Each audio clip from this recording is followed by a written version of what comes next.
यहाँ से स्टार्ट करेंगे। जो यूपी पीसीएस का भी एग्जाम होना है अक्टूबर में, प्रीलिम्स का, ठीक है, 2025 का। तो यहाँ पर ध्येय इसका जो टेस्ट सीरीज है यहाँ पर देख रहे हो, इसमें यहाँ पर टेस्ट नंबर इसका तीसरा रहेगा, है ना। यहाँ पे लिखा है ना यूपी पीसीएस प्री 2025 T3, मतलब टेस्ट 3 इसका है।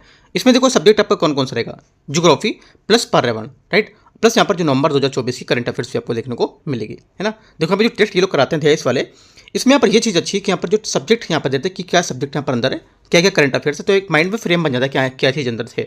ऐसे डायरेक्ट यहाँ पर क्वेश्चन स्टार्ट कर दो, लगता है कि हाँ चलो हिस्ट्री ज्योग्राफी का कुछ है चल रहा है, लेकिन यहाँ पर एक एक चीज़ इन्होंने बताया कि क्या क्या चीज़ें यहाँ पर इसमें सम्मिलित की है, राइट। तो स्टार्ट करते हैं क्वेश्चन नंबर 1 से। और यहाँ पर देखो एक बात और कि अगर आप यहाँ पर यूपी पीसीएस का एग्जाम देने वाले हो तो मैं डेली के टारगेट देता हूँ, यूपी पीसीएस का क्या क्या चीज़ आपको रोज पढ़नी है ना, उसके अकॉर्डिंग आप यहाँ पर टेलीग्राम में जाकर आप उसको डाउनलोड करके रोज को रोज आप यहाँ से वो टॉपिक को आप पढ़ सकते हो, है ना। वो अपने अकॉर्डिंग कुछ टाइम मैनेज कर सकते हो। मैंने वहाँ पर टाइमिंग भी लिखा है, क्या क्या टाइम भी क्या क्या पढ़ना है, ठीक है। तो यहाँ से ज्वाइन करके आप उसको डेली पढ़ सकते हो और यहाँ से अपना तैयारी को अच्छा कर सकते हो। एक टॉपिक को रिविजन डेली करोगे तो, ठीक है। स्टार्ट करते हैं क्वेश्चन नंबर 1 से। पहला क्वेश्चन यहाँ से, सूची को सूची 2 को मैच करना है, ठीक है। देखते हैं यहाँ पर बोला है नाथुला दर्रा और माना, राइट, और यहाँ पर क्या है बड़ा लाचा दर्रा और रोहतांग दर्रा, राइट। तो यहाँ से मैच करते हैं, देखते हैं इसको। पहला आपका हो जाएगा नाथुला दर्रा तिब्बत जाने का मार्ग, ठीक है, तो ये हो जाएगा। माना आपका हो जाएगा कैलाश मानसरोवर, ठीक है, और बड़ा लाचा दर्रा आपका हो जाएगा मंडी ले सड़क मार्ग, ये इधर हो जाएगा। रोहतांग आपका हो जाएगा मनाली ले मार्ग। तो यहाँ से जो आंसर हो जाएगा हमारा पहले का, ये ए यहाँ से इसमें मैच करा, A का 4, B का 1, राइट, C का 2 और D का 3। क्वेश्चन नंबर 2 देखते हैं। निम्नलिखित में से कथनों पर बताना है कि कौन सा एक अरावली पर्वत के संबंध में सही नहीं है। अरावली पर्वत के बारे में कौन सी बात यहाँ पर सही नहीं है ये बताना है। देखो पश्चिम घाट हमारा है, पश्चिम घाट जो पर्वत है इसको हम सह्याद्री के नाम से जानते हैं, ठीक है। अरावली पर्वत के संदर्भ में हमारा जो दिया गया जो चौथा विकल्प है ये हमारे से गलत होगा, यहाँ पर डी स्टेटमेंट इसका गलत होगा, जिसमें से अरावली पर्वत के बारे में सही नहीं है, बाकी तीनों स्टेटमेंट इसके करेक्ट हैं। आगे क्वेश्चन देखते हैं। क्वेश्चन नंबर 3,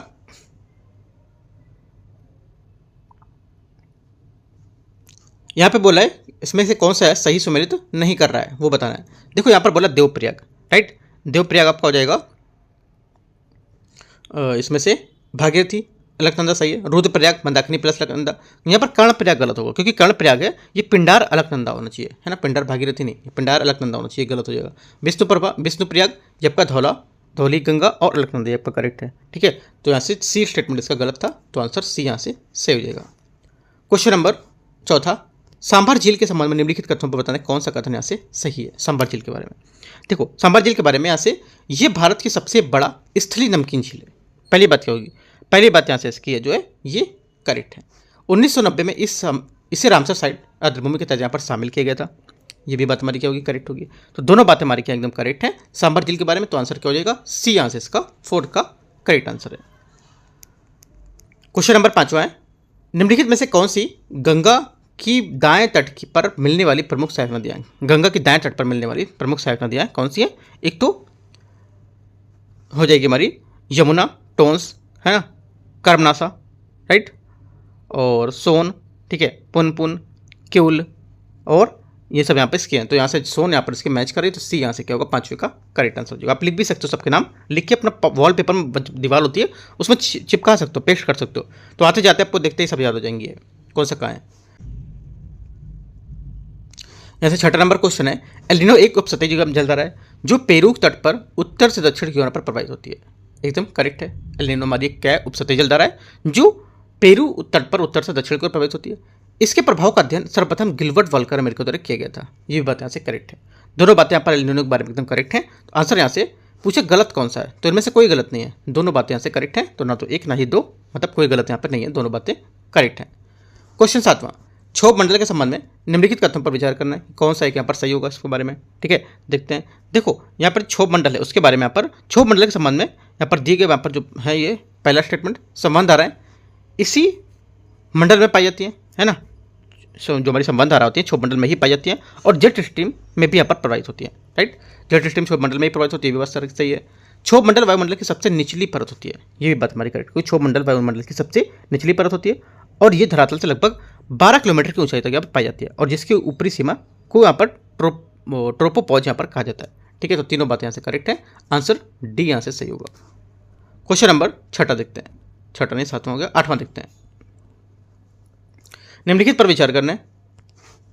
स्थलीय पारिस्थितिक तंत्र में जीव भार का पैरामीटर सीधा होता है ना। पहली बात क्या होगी, पहली बात यहाँ से इसकी जो है ये करेक्ट हो जाएगी, ठीक है, क्योंकि यहाँ पर जो स्थलीय पारिस्थितिक तंत्र में जीव भार का पैरामीटर हमेशा सीधा होता है। घास के मैदान में जीव भार का पैरामीटर सीधा होता है। जो घास के मैदान होता है उसमें भी हमारे जीव भार का पैरामीटर क्या होगा, सीधा होगा। कहाँ कहाँ पर सीधे होते हैं आप लिख सकते हो इसमें नोट्स बना के। एक जलीय पारिस्थितिक तंत्र में तालाब में जीव भार का पैरामीटर उल्टा होता है। ये भी बात हमारी करेक्ट है, क्योंकि यहाँ पर जो जलीय पारिस्थितिक तंत्र होता है तालाब, उसमें जीव भार का पैरामीटर उल्टा होता है। तो आंसर हो जाएगा, तीनों बातें करेक्ट हैं। 8वें का आंसर डी यहाँ से करेक्ट है। क्वेश्चन नंबर 9, निम्नलिखित कथनों पर विचार करने कौन से यहाँ पर सही सम्मिलित नहीं कर रहा है। इसमें देखो जो नहीं सम्मिलित है हमारा, यहाँ से हो जाएगा आंसर खज्जियार, सिक्किम, ठीक है। खज्जियार क्या होगा, खज्जियार हिमाचल प्रदेश में होगा, राइट। यहाँ पर सिक्किम में नहीं होगा। बाकी 1, 2, 3 मतलब ए बी सी बातें, ए बी डी यहाँ से करेक्ट है, सी यहाँ से गलत होगी। क्वेश्चन नंबर 10वां, निम्नलिखित पर विचार करना है। मोरीबंद डेल्टा बंगाल डेल्टा का उपविभाग है। पहला क्या होगा, पहली बात यहाँ से इसका करेक्ट है, ठीक है। दूसरा, टेलीग्राफिक पठार उत्तर अटलांटिक कटक का हिस्सा है। जो हमारा टेलीग्राफिक जो पठार है उत्तर अटलांटिक कटक का हिस्सा माना जाता है। ये भी बात सही है, यह हिस्सा होता है। मानव गतिविधि से परिवर्तित होकर पर्यावरण जो होता है एंथ्रोपोजेनिक पर्यावरण कहलाता है, ठीक है। ये भी हमारा करेक्ट है, जो हमारा मानव गतिविधि है उससे परिवर्तित पर्यावरण हमारा एंथ्रोपोजेनिक यहाँ पर पर्यावरण कहलाता है। तीनों बातें यहाँ से करेक्ट हैं। 10वें का आंसर डी यहाँ से सही होगा। क्वेश्चन नंबर 11, लाइकेन के संबंध में निम्नलिखित कथनों पर विचार करना है। ये वायु प्रदूषण के जैव सूचक होते हैं। पहली बात क्या होती है, पहली बात हमारे यहाँ से इसकी करेक्ट है, क्योंकि यहाँ पर लाइकेन जो है हमारी यहाँ पर वायु प्रदूषण के प्रति संवेदी होते हैं, है ना। और ये नगरों के समीप यहाँ पर नहीं पाए जाते हैं। ये नगरों के समीप यहाँ पर नहीं पाए जाते, बात करेक्ट है, क्योंकि नगरों के समीप पाए जाएंगे तो यहाँ पर क्या होगा, ये प्रदूषक बेकार हो जाएंगे, है ना। जिस वजह से यहाँ पर नगरों के समीप यहाँ पर नहीं देखे जाते हैं। आंसर क्या होगा, सही पूछा है तो दोनों बातें करेक्ट हैं। 11वें का आंसर सी। क्वेश्चन नंबर 12, नीचे अभी कथन दे रखा है और कारण दे रखा है।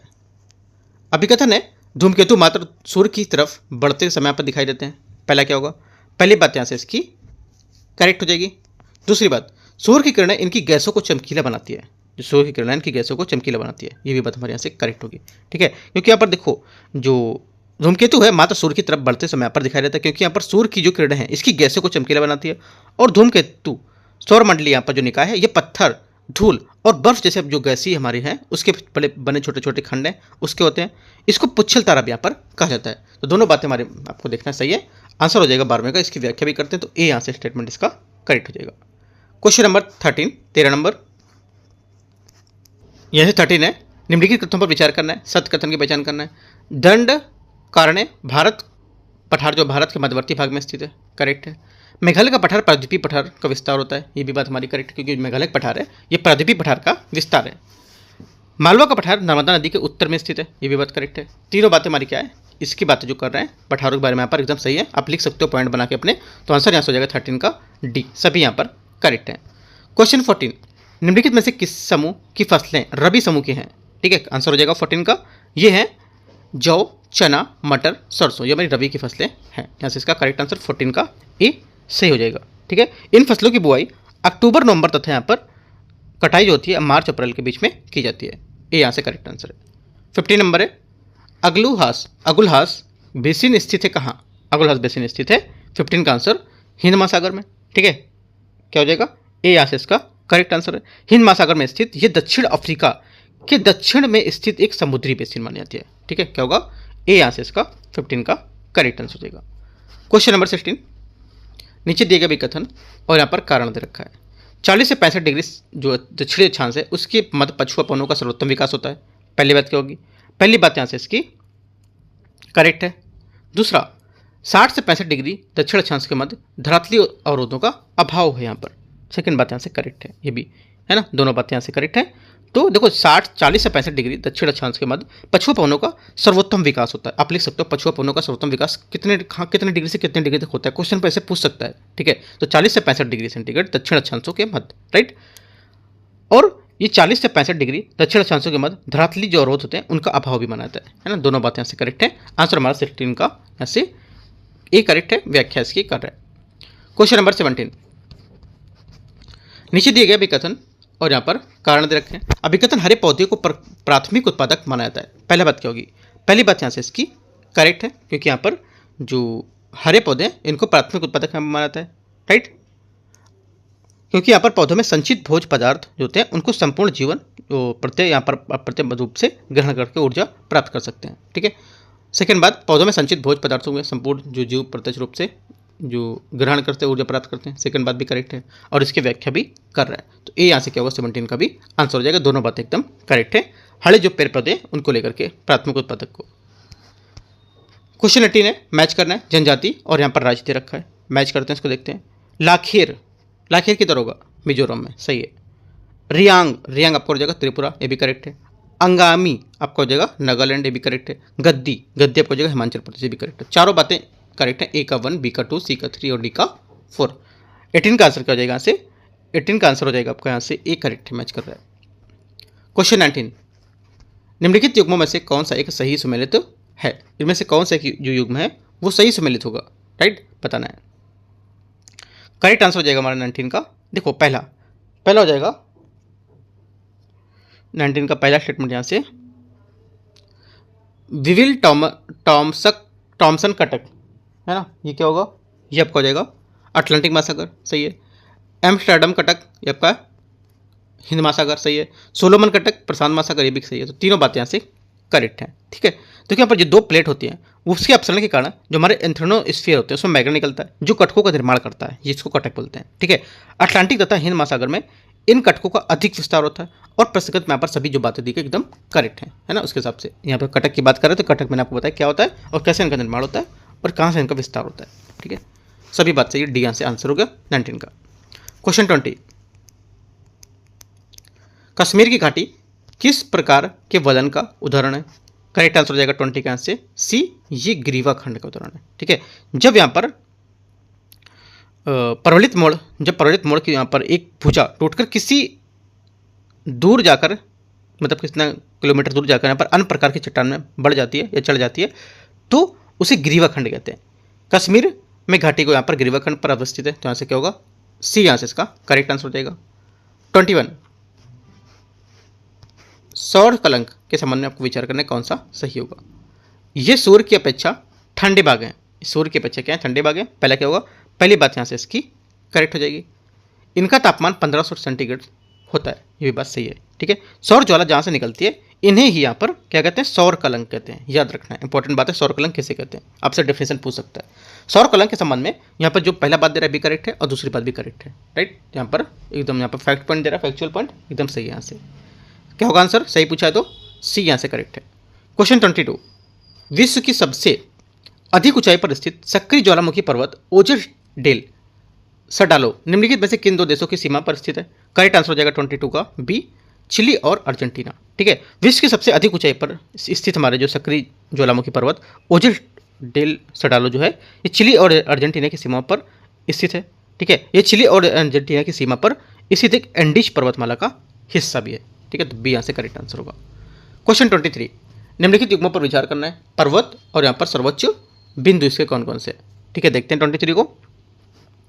यहाँ से हो जाएगा एंडीज आपका एकानकागुआ करेक्ट है, रॉकी माउंट एल्बर्ट करेक्ट है, ग्रेट डिवाइडिंग माउंट कोसिन्स्को ये भी आपका करेक्ट है। तीनों बातें यहाँ पे जो मैचिंग है एकदम करेक्ट है। इनके पर्वत और इसके सर्वोच्च बिंदु आप आपसे पॉइंट करके नोट्स बना सकते हो इनके, अगर आपको पता है तो ठीक है, नहीं पता है तो आप इसको लिख सकते हो। आंसर हो जाएगा 23 का बी, सभी सही है। 24 है, श्वेत नील एवं ब्लू नील नदियाँ अफ्रीका महाद्वीप के किस स्थानों में मिलकर संयुक्त रूप से नील नदी के नाम से प्रवाहित होती हैं? आंसर क्या होगा 24 का? 24 का आंसर हो जाएगा ए, खार्तूम सूडान, ठीक है। नील नदी संसार की सबसे लंबी नदी है। इसकी एक शाखा ब्लू नील टाना झील से निकलती है तथा यहाँ पर एक शाखा श्वेत नील जो विक्टोरिया झील से निकलती है। श्वेत नील एक ब्लू नील नदियाँ अफ्रीका और यहाँ पर जो हमारे अफ्रीका महाद्वीप के जो खातून है सूडान पर मिलकर यहाँ पर जो संयुक्त रूप से नील नदी के नाम से प्रवाहित होती है। तो यहाँ से आंसर क्या होगा? ए यहाँ से 24 का करेक्ट आंसर है। 25 देखते हैं। 25 है, विषुवतीय जलवायु प्रदेश में सदाबहार वर्षा वनों के व्यापक विस्तार पाया जाता है क्योंकि यहाँ पर जो इस प्रदेश में वर्ष भर उच्च तापमान रहता है और इस प्रदेश में वर्ष भर संवहनी वर्षा होती है। दोनों बातें हमारे क्या है 25 की करेक्ट है। आंसर क्या होगा?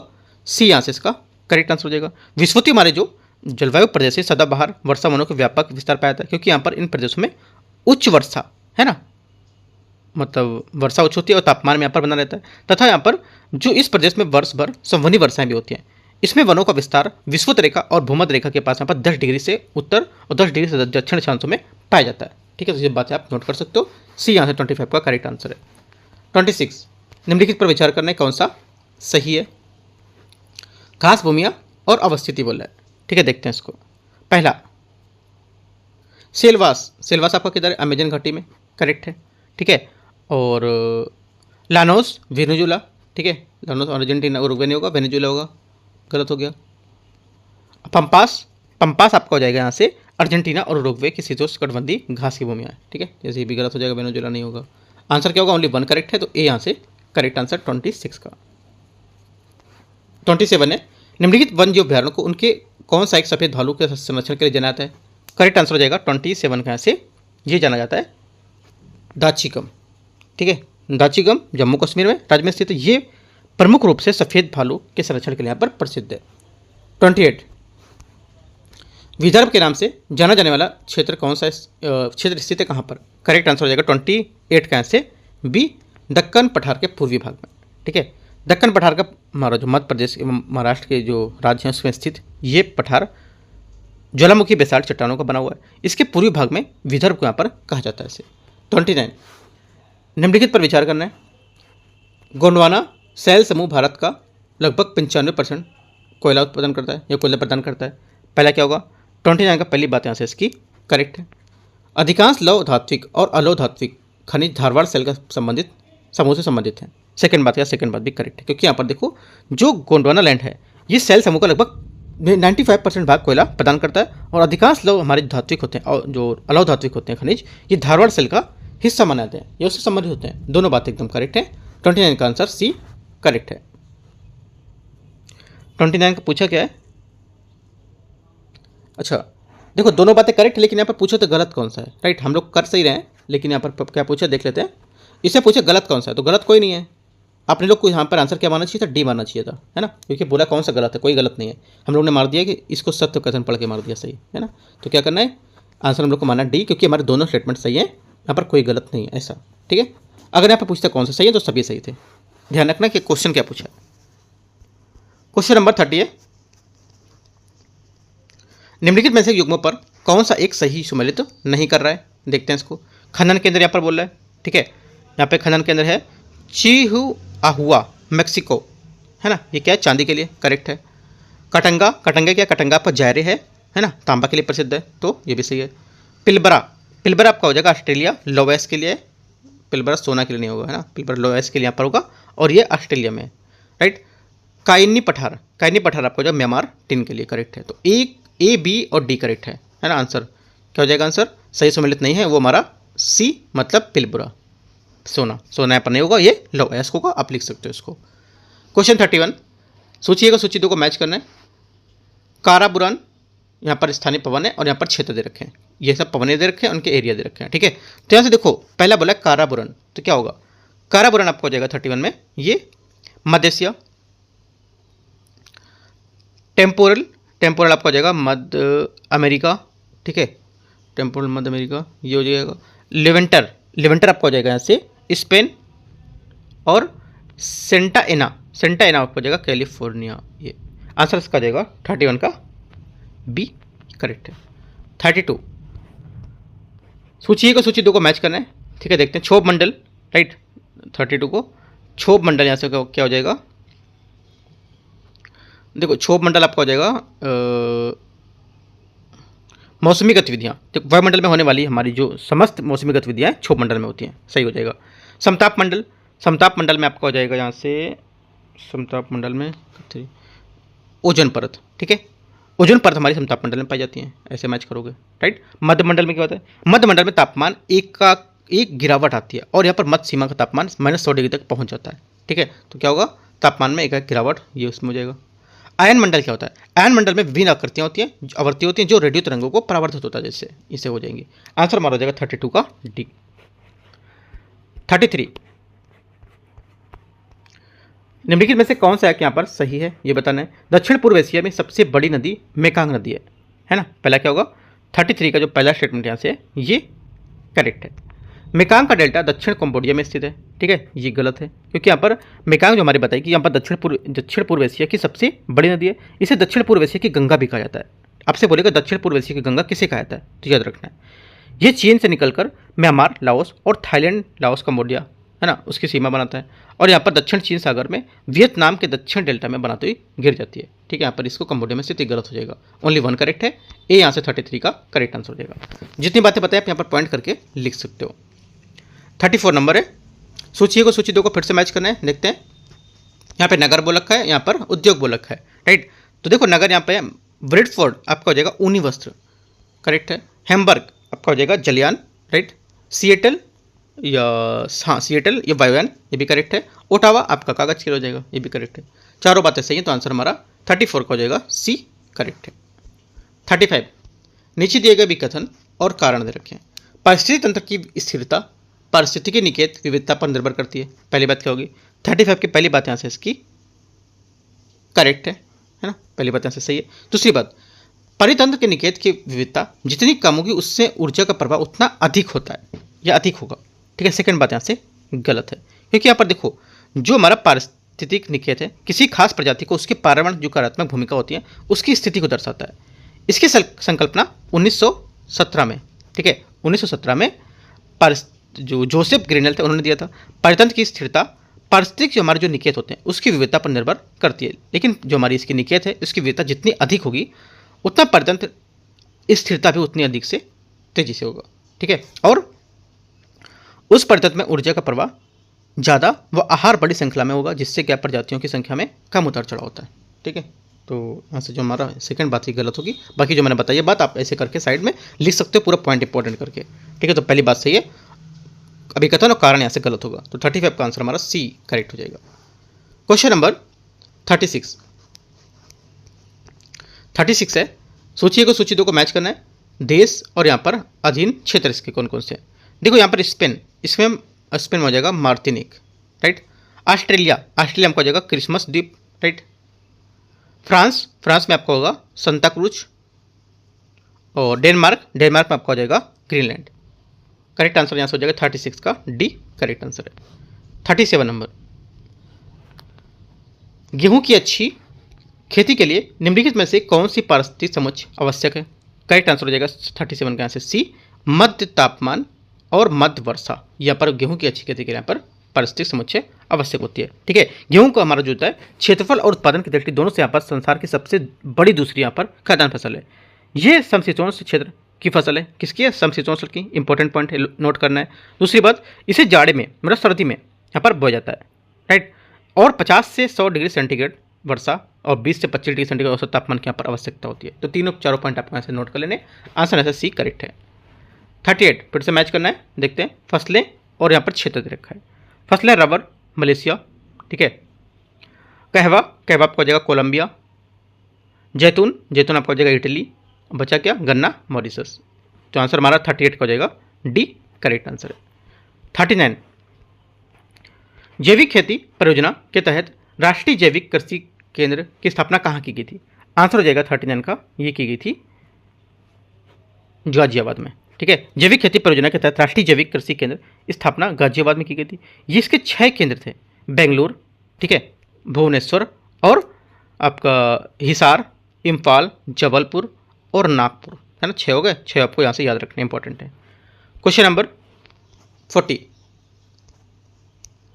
निम्नलिखित कौन के अवस्थिति और उसके उत्तर से दक्षिण के क्रम को व्यवस्थित करना है। देखते हैं इसको 40 को। पहला क्या होगा, पहला से हो जाएगा ब्यूफोर्ट सागर, ठीक है, ब्यूफोर्ट सागर मतलब तीसरा नंबर आएगा। उसके बाद आपका आएगा यहाँ से हडसन की खाड़ी किधर है, पहला आएगा आपका।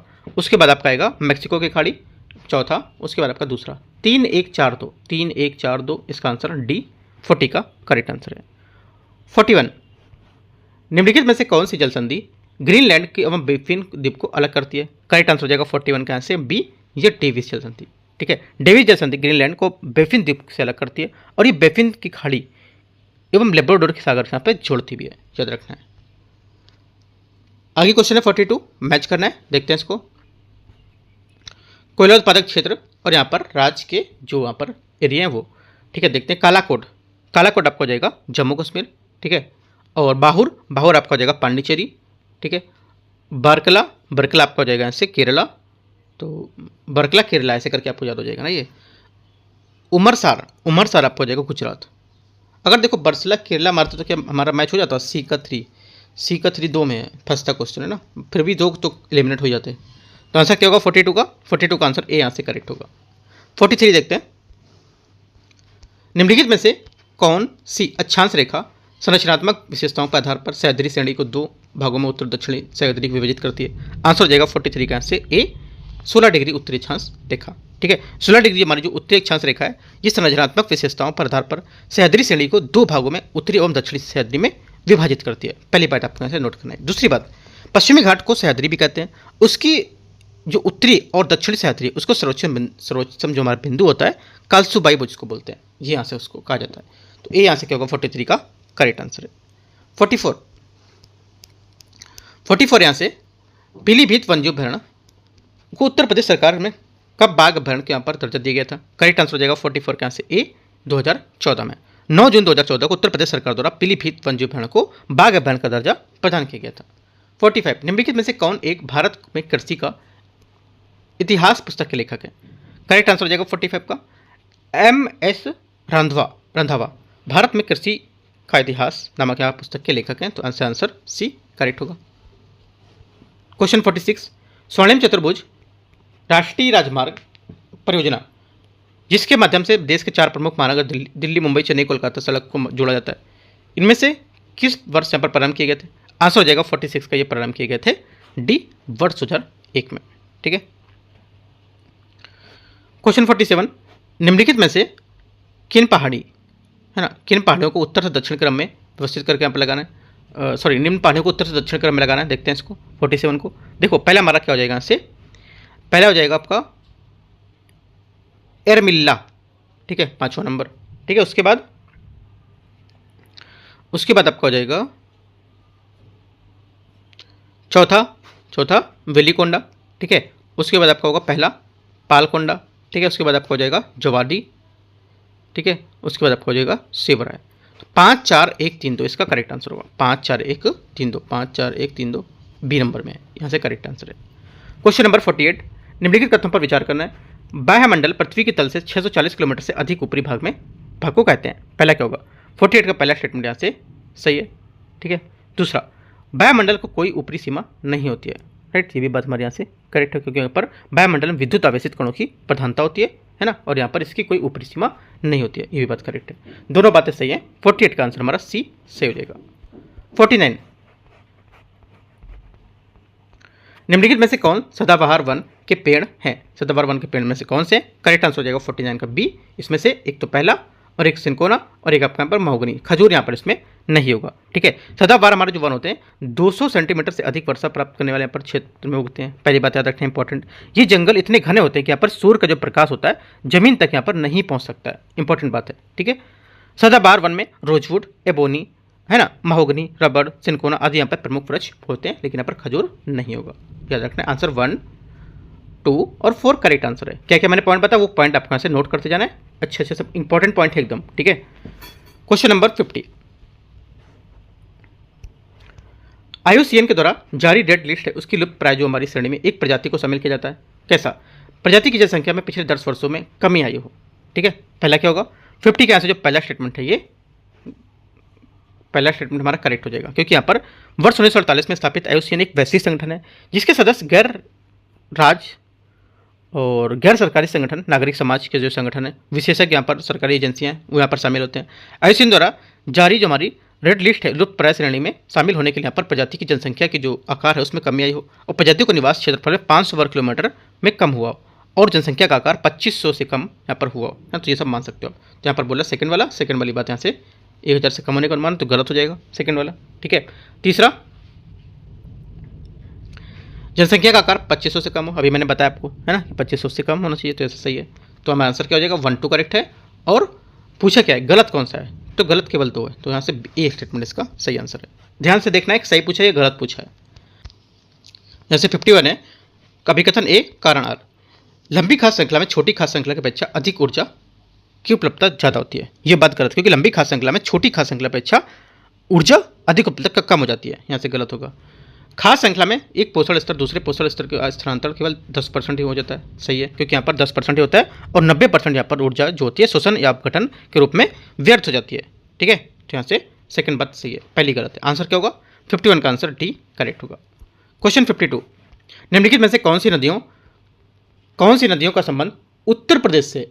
करेक्ट आंसर हो जाएगा 52 का डी। यहाँ पर सभी, गंडक, सोन, बेतवा, सई, केन, सभी का उत्तर प्रदेश से। गंडक आपका महाराजगंज, कुशीनगर लिख सकते हो। सोन कहाँ पर है? सोन आपका है सोनभद्र, बेतवा ललितपुर झांसी और जालौन हमीरपुर, है ना। केन आपका हो जाएगा यहाँ से बुंदेलखंड क्षेत्र में। और सही क्या होगा? सही आपका हो जाएगा हरदोई की जो हमारा विभाजन क्षेत्र है एरिया, वहाँ से। सभी करेक्ट है, आंसर डी करेक्ट है 52 का। 53 नंबर, निम्नलिखित परिस्थितियों में तंत्र में वर्गीकरण पर विचार करना है। टैगा, उष्णकटिबंधीय, सदापर्णी, उष्णकटिबंधीय, पर्णपाती, टुंड्रा, इनमें से किन परिस्थिति तंत्र में वर्गीकरण में अल्बिडो मूल है, उसका घटता क्रम क्या होगा? इसका जो घटता क्रम हो जाएगा 53 का, ये हो जाएगा आपका, एक तो पहला आएगा टुंड्रा, ठीक है। उसके बाद क्या आएगा? टुंड्रा के बाद आएगा टैगा, ठीक है, टुंड्रा टैगा। उसके बाद आपका आएगा उष्णकटिबंधीय पर्णपाती वन, फिर उस कटिबंधीय सदापर्णी वन। 2 4 1 3 2 हमारा क्या होगा? इसका आंसर हो जाएगा बी। क्वेश्चन नंबर 54, ऑस्ट्रेलिया महाद्वीप के संबंध में कौन सा कथन यहाँ पर गलत है? ठीक है, ऑस्ट्रेलिया महाद्वीप के बारे में कौन सी बात गलत है? देखो, हमारी जो कार्पेट्रिया की खाड़ी जो है ऑस्ट्रेलिया महाद्वीप के उत्तर में अवस्थित है, ठीक है। कहाँ पर है? उत्तर में अवस्थित। तो हमारे स्टेटमेंट इसका गलत हो जाएगा। यहाँ बोला है दक्षिण में, तो गलत हो गया। क्वेश्चन 55 है, निम्नलिखित में से कौन सी हिम नदी आकृति अंडाकार, लंबी और वेल बैक जैसी यहाँ पर होती है, जिसकी दिशा में हम हिम प्रवाह के अनुरूप होती है और जो समानता बोल्डर के लेक से बनी होती है? क्या होगा आंसर इसका? करेक्ट आंसर हो जाएगा 55 का बी, ड्रमलिन्स इसका करेक्ट आंसर। ड्रमलिन्स हमारी बर्फीली घाटियों में पाई जाती है और एक लंबी अंडाकार पहाड़ियाँ जैसी होती है, जो बोल्डर यहाँ पर किले से बनी होती है और इसके बर्फ के प्रवाह की दिशा जो होती है वो संरेखित होती है, ठीक है। इसकी प्रकृति वेल बैक जैसी होती है और जिसमें एक और यहाँ पर ढलान तीव्र और दूसरी ओर यहाँ पर इसका धीरे धीरे समाप्त जो क्रिया वो दिखाई देती है। ये विशेष रूप से उन क्षेत्रों में बनती जहाँ पहले हिमनद फैले हुए होते थे, है ना। आंसर यहाँ से बी करेक्ट होगा। 56 यहाँ पर बोलना है कौन सा सुमेलित नहीं है? करेक्ट आंसर हो जाएगा 56 का जो सुमेलित नहीं है ये डी, 8 डिग्री चैनल मालदीव और श्रीलंका के मध्य, ठीक है। राइट, तो हमारा गलत होगा क्योंकि 8 डिग्री चैनल मालदीव और मिनिकॉय के मध्य यहाँ पर है, राइट, यहाँ पर श्रीलंका के मध्य नहीं होगा। 57 नंबर है, अपवाह यहाँ पर प्रतिरूप और यहाँ पर उदाहरण दे रखा है, ठीक है। देखते हैं कौन से यहाँ पर सही सम्मिलित है। 57 में देखो, अभी केंद्रीय लोकटक झील, है ना, अभी केंद्रीय क्या होगा? लोकटक झील। अच्छा सही सम्मिलित पूछा है ना, तो गलत हो गया, ये पहला गलत होगा क्योंकि यहाँ पर लोकटक झील होना चाहिए था। अरी क्या होगा? अरी आपका हमारे कंटेक्ट श्रृंखला से निकलने वाली, तो ये भी गलत होगा क्योंकि इसका स्टेटमेंट उन्होंने ऊपर दे दिया है इस वाले में, है ना, तो इस वजह से गलत हो गया। जालीनुमा आपको हो जाएगा ऐसे, हिमालय क्षेत्र के ऊपरी भागों में जो बहने वाली नदियाँ उसको बोलते हैं, ठीक करेक्ट हो जाएगा। ओनली 3 करेक्ट है, आंसर क्या होगा? ए यहाँ से सही आंसर है 57 का, सही पूछा है। 58 कौन सा एक सही सुमेलित नहीं कर रहा है, ये बताना है। 58 का जो सही सुमेलित नहीं है ये हो जाएगा हमारा ग्रामीण क्षेत्रों में न्यूनतम लिंगानुपात वाला राज्य नागालैंड है ना, ये गलत हो जाएगा क्योंकि यहाँ पर जो न्यूनतम होगा यहाँ से हो जाएगा हरियाणा 831 और 829 यहाँ पर है, ठीक है, ये गलत हो जाएगा हमारा, नागालैंड नहीं होगा। 59 है, नीचे दिए गए भी कथन ए और कारण आर, ऊर्जा पिरामिड परिस्थिति तंत्र के प्रकार की परवाह किए बिना हमेशा सीधा बनता है, ठीक है। पहला क्या होगा? पहला हमारा स्टेटमेंट इसका करेक्ट है, ठीक है, क्योंकि ऊर्जा का पिरामिड उष्मागति के सिद्धांत को दर्शाता है और यहाँ प्रत्येक पोषण स्तर पर ऊर्जा की जो यहाँ पर गर्मी है उसके रूप में नष्ट हो जाता है, जिसके कारण ऊपरी हमारे पोषण में इसका उपयोग ऊर्जा की जो मात्रा उससे घटती जाती है और इस कारण यहाँ पर ऊर्जा का पिरामिड हमेशा सीधा बनता है। पहली बात करेक्ट है। कारण पोषण जो स्तर है इस पर ऊर्जा की गर्मी से नष्ट हो जाती है, जिससे ऊपरी स्तर पर यहाँ पर ऊर्जा घटती जाती है। मैंने आपको बात बता दी, एक ही बात में पूरे मैंने आपको समझा दिया क्या था, तो यहाँ से क्या दोनों बातें हमारी करेक्ट हैं और इसकी व्याख्या कर रहे हैं, तो आंसर ए करेक्ट है। क्वेश्चन नंबर 60 नंबर है, निम्नलिखित तत्वों में से कौन से तत्व कौन से तत्वों से सल्फर वायुमंडल में पाया जाता है? मतलब कौन से तत्वों, फिर से पढ़ते हैं क्वेश्चन को, निम्नलिखित में से कौन से तत्वों से सल्फर वायुमंडल में पाया जाता है ना, कुछ अजीब सा क्वेश्चन लग रहा है। तो आंसर इसका जो हो जाएगा 60 का, यहाँ से हो जाएगा एक तो जीवाश्म विस्फोटों से, ठीक है, और जीवाश्म ईंधन के दहन से और जैविक पदार्थों का अपघटन से, स्वावलंबन पौधों में प्रकाशन से इससे नहीं होगा। मतलब ये कह रहा है कि कहने का मतलब है इनमें से जो हमारे तत्व बोल रहा है, जैसे जीवाश्म हमारा ईंधन है इसके दहन से, ज्वालामुखी विस्फोट से, इससे हमारा सल्फर वायुमंडल में आ सकता है ना, ये पूछ रहा है वो। तो तीनों हमारे स्टेटमेंट से करेक्ट है। स्वावलंबन पौधों में प्रकाश संश्लेषण ये आपसे इसका गलत होगा। ठीक है, आगे क्वेश्चन देखते हैं। आंसर क्या होगा? बी यहाँ से करेक्ट है। 61, वह भूगोलवेत्ता जिसने मिस्र को नील नदी का वरदान कहा था, करेक्ट आंसर हो जाएगा 61 का यहाँ से सी, ये हेरोडोटस ने, सी यहाँ से इसका करेक्ट आंसर है। क्वेश्चन 62, सिंधु नदी प्रणाली भारत के निम्नलिखित में से निम्नलिखित क्षेत्रों में से सिंचाई महत्वपूर्ण भूमिका निभाती है, कौन कौन से? करेक्ट आंसर हो जाएगा 62 में ये निभाती है। एक तो पंजाब, हरियाणा और राजस्थान। ठीक है, 1960 जो था, ठीक है 1960 के सिंधु जल संधि के अनुसार भारत को सिंधु नदी प्रणाली द्वारा लाए गए कुल जल का केवल 20% उपयोग करने की अनुमति देता है। यह जल मुख्य रूप से पंजाब, हरियाणा, राजस्थान और यहाँ पर दक्षिण पश्चिमी भागों में यहाँ पर सिंचाई के लिए उपयोग किया जाता है, जो सिंधु के बेसिन के लिए यहाँ पर जल संसाधन को बहुत निर्भर है। क्वेश्चन नंबर 63, निम्नलिखित में से कौन से कारण भारत के आर्द्रभूमि वेटलैंड उसके क्षरण के प्रमुख कारण होंगे? आंसर हो जाएगा 63 का से ए, एक तो कृषि विस्तार अतिचरण, शहरी अतिक्रमण का रेत खनन, ठीक है, और हम पर घरेलू जो औद्योगिक अपशिष्ट है इसका निस्सरण होता है, ये हमारे क्या होंगे? आर्द्रभूमि के क्षरण के प्रमुख कारण हो सकते हैं। आर्द्रभूमि क्षेत्रों का सर्वेक्षण और सीमांकन यहाँ से इसमें नहीं होगा, तो यहाँ से 1 2 3 करेक्ट है, ए यहाँ से इसका 63 का करेक्ट आंसर हो जाएगा।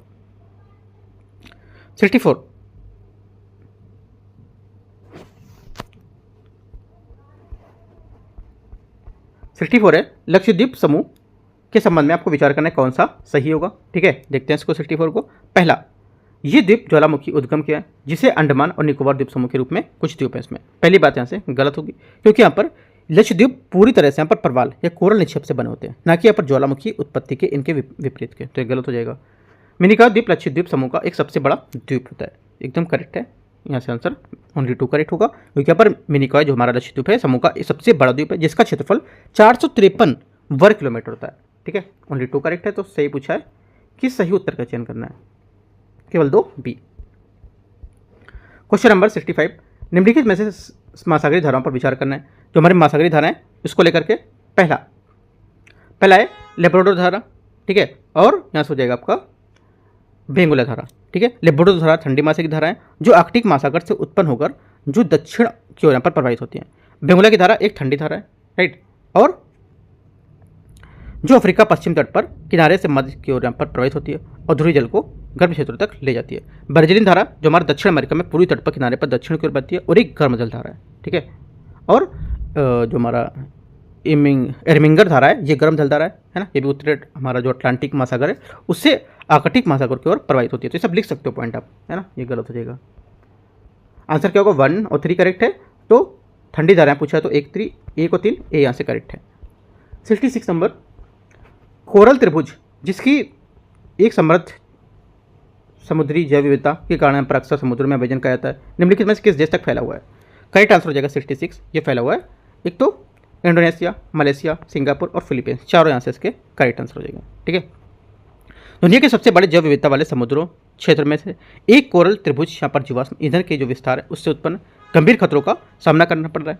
इस विषय में जैविक जो हमारी विविधता कन्वेंशन है CBD, उसमें 16 जो हमारा कॉप था उसमें 26 अक्टूबर को जारी उस पर एक यहाँ पर जो रिपोर्ट आई थी उसमें चिंता व्यक्त की गई थी। कोरल त्रिभुज यहाँ पर जिसे अक्सर समुद्रों का अमेजन भी कहा जाता है, ये एक विशाल समुद्री क्षेत्र होता है जो 10 मिलियन वर्ग किलोमीटर से अधिक क्षेत्र में पर फैला हुआ है। इसे Indonesia, Malaysia, Papua New Guinea, Singapore, Philippines, Timor Leste और सोलोमन द्वीप जैसे यहाँ पर देश शामिल हैं। इसमें ये सब पॉइंट आप लिख सकते हो, बहुत इंपॉर्टेंट क्वेश्चन है। आंसर यहाँ हो जाएगा 66 का डी। 67 नंबर है, निम्नलिखित पर विचार करना है। जीवाणु, विषाणु, कवक, प्रोटोजोआ। ठीक है, उपयुक्त में से कितने उपयोग करके फसल को क्षति को यहाँ पर रोकने के कीटनाशकों का उपयोग कर सकते हैं? आंसर हो जाएगा 67 का यहाँ से एक तो जीवाणु, कवक, विषाणु, प्रोटोजोआ सभी को उपयोग करके, है ना, तो डी यहाँ से क्या होगा 67 का करेक्ट आंसर हो जाएगा। कीटनाशक वे पदार्थ होते हैं जिनका उपयोग कीट को नियंत्रित करने या मारने के दूर करने के लिए यहाँ पर किया जा सकता है, जो पौधे या पशु जीवन के लिए यहाँ पर हानिकारक होते हैं। जीवाणु आधारित यहाँ पर जो कीटनाशक है ये बेसिलस जो हमारे जो थुरिएंजेंसिस होते हैं BT, इसकी जो विभिन्न प्रजाति का यहाँ पर उपयोग किए जाते हैं। ठीक है, तो यहाँ से कुछ पॉइंट आप इसको याद रखना है। तो यहाँ से जो आंसर हो जाएगा सभी 4 डी इसके करेक्ट आंसर है। क्वेश्चन नंबर 68,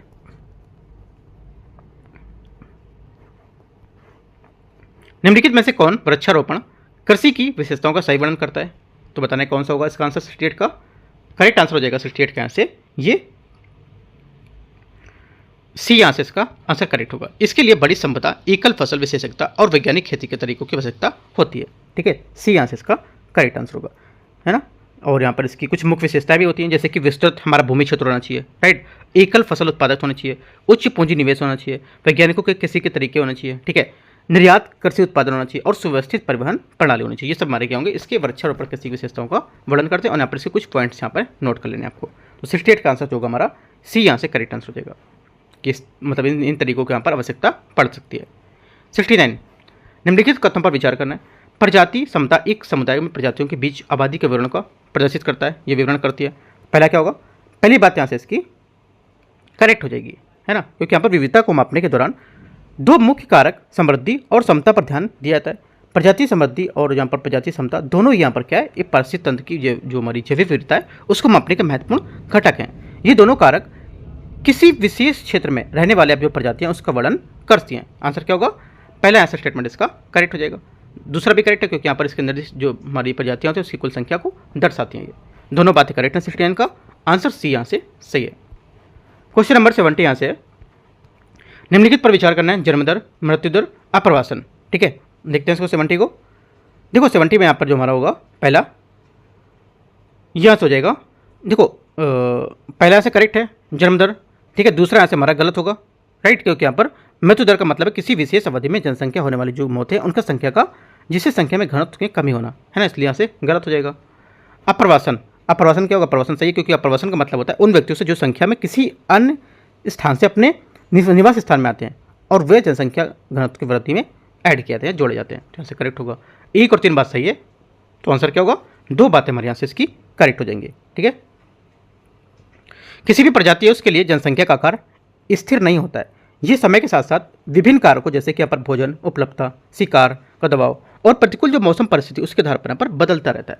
ठीक है, इंपॉर्टेंट बात है, याद रखना है।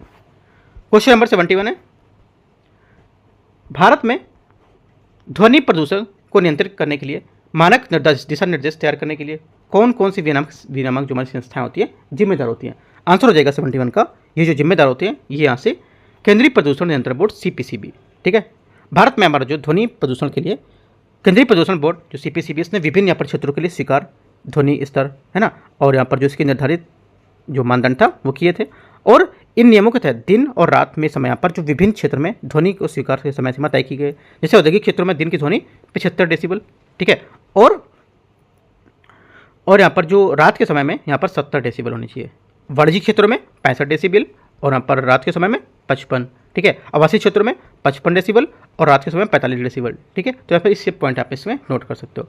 इसके अलावा यहाँ पर राज्य सरकारों ने शांत क्षेत्र पर घोषित किए कौन कौन से स्कूल में शांत, जैसे कि हमारा स्कूल है, कॉलेज है, अस्पताल, न्यायालय, इसके परिसर में 100 मीटर के दायरे में स्थित क्षेत्र यहाँ पर शामिल। इसमें दिन और जो समय है उसके साथ यहाँ पर 50 डेसिबल, रात के समय 40 डेसिबल होना चाहिए। तो ये सब कुछ आपको याद रखना है, ठीक है।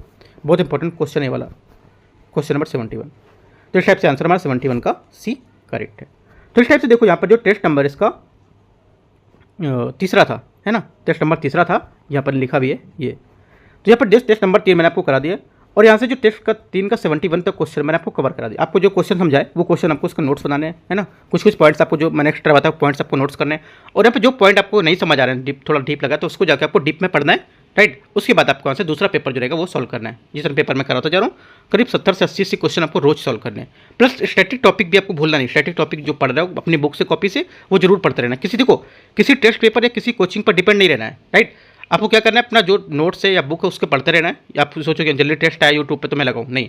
एक टेस्ट आपको 70-80 क्वेश्चन मिल जाता है, उतना आपने लगा लिया बहुत है। बाकी अपना जो टॉपिक स्टैटिक पढ़ रहे हो, करंट अफेयर्स पढ़ रहे हो, वो आप करते रहो।